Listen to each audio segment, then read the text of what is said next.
Salam to Muslims and greetings to non-Muslims. Now, the reason why it is wrong to depict Muhammad is, first of all, we have to understand that in Islam it is outrageous to depict Muhammad.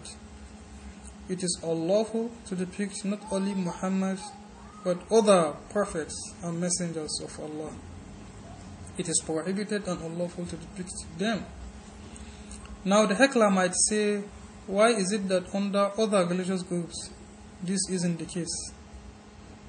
Well, that is not an excuse somehow to say that the Muslims are violent in condemning the depiction of Muhammad.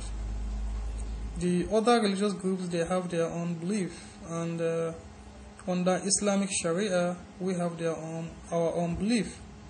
It is unlawful under the Islamic Sharia to depict Muhammad. Well, although you cannot find in Quran any verse that condemns such depiction of Muhammad, there is no any explicit verse or any explicit statement in the Quran that condemns the depiction of Muhammad. But there are relevant verses.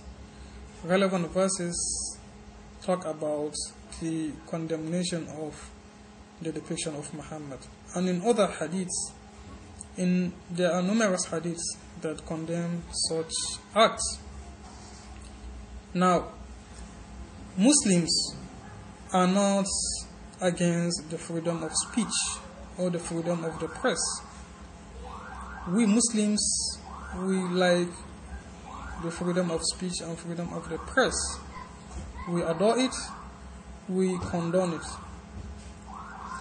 What we dislike is the excessive application of the freedom of speech to some extent in violating other people's rights. Just because you are entitled of your own freedom of speech doesn't guarantee you the permission to go beyond your freedom of speech. It doesn't give you the permission to violate my rights of religion or my rights of speech or my right of other issues. In every society, in every democratic society, there are limits to the rights, whether it is freedom of speech or freedom of the press or freedom to anything. There are limits. You cannot cross your limits. I don't have any right to reduce your mother to a whore or to depict her into an act. This is beyond my right of speech or my right of the press. You see, this is what the Muslims are always saying, that be careful about your right. Do not exceed the limit of your right. And that is in agreement with the international human rights law, that in any democratic society, in every democratic society, there must be a proper balance between the freedom of speech or the freedom of the press and civic responsibility. They work hand in hand, So, the press doesn't have any right to reduce my Prophet Muhammad, my precious noble messenger of Allah, the Prophet of Islam.